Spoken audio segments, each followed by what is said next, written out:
နေ့စဉ်လှုပ်ရှားတဲ့အကြောင်းအရာတွေနောက်ပြီးတော့လုပ်ငန်းကိုင်ငန်းနဲ့ပတ်သက်တာတွေမှာစိတ်သွားတဲ့ကိုမပါဘူးပေါ့နော်ဒါပေမဲ့ယောဂကုသပြီးတဲ့အခါမှာကျတော့ပုံမှန်ကျမ်းမာတန်ဆွမ်းတဲ့လူတစ်ယောက်လိုကောင်းသွားတာပေါ့နော်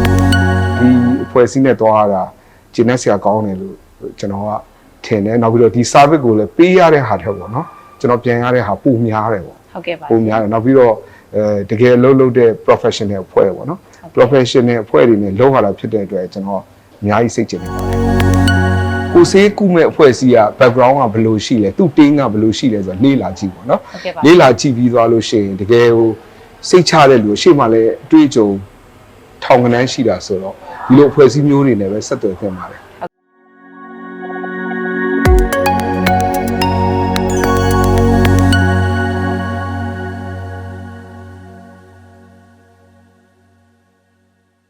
အကိုမင်္ဂလာပါမင်္ဂလာပါဟုတ်အခုနာမည်လေးနဲ့အသက်လေးသိပြရစီရှင်နာမည်ကိုထိန်လင်းပါအသက်45နှစ်ပါဟုတ်ကဲ့ပါကိုပေါ့နော်ဒီ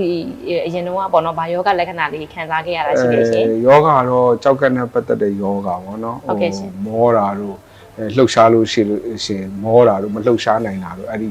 ီဒါလေးတွေပေါ့နော်ဟုတ်နေ့စဉ်ဘဝမှာရောဒီမျိုးမောတဲ့အခါမှာဘယ်လိုခက်ခဲလေးရှိခက်ခဲအများကြီးရှိတာပေါ့နော်နေ့စဉ်လှုပ်ရှားတဲ့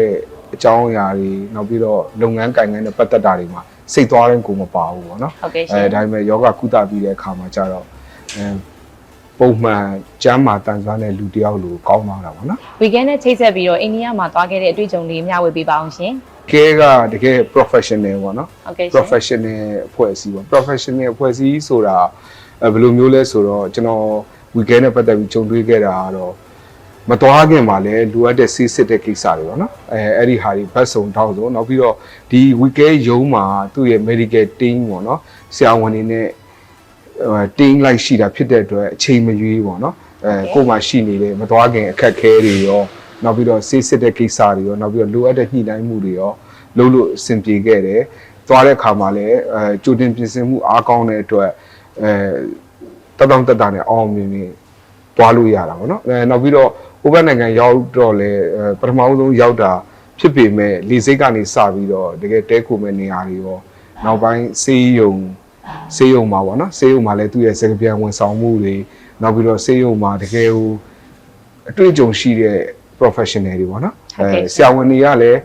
professional တွေတစ်ပိုင်းပေါ့နော် weekend ဘက်ကလည်း professional တွေကြီးပဲလုပ်တာဖြစ်တဲ့အတွက်အားလုံးချောချောမောမောမြန်မြန်ဆန်ဆန်ဖြစ်ခဲ့ပါတယ်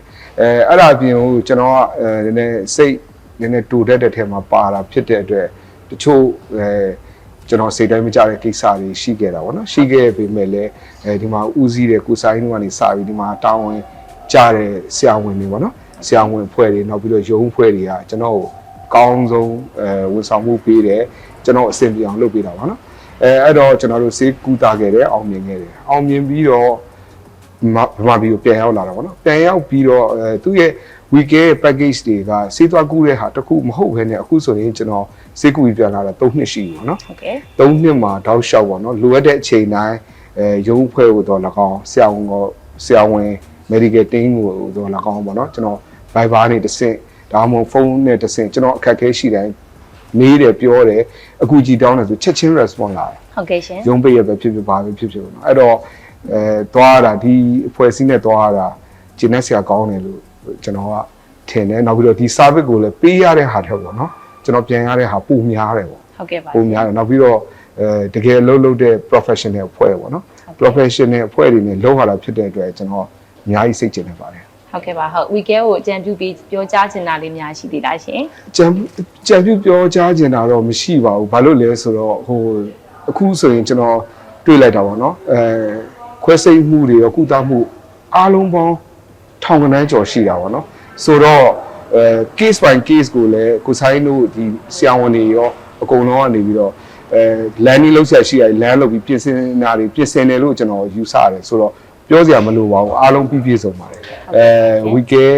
အဖွဲ့ကနေပြီးဒီထက်ပို့ပြီးတော့အောင်မြင်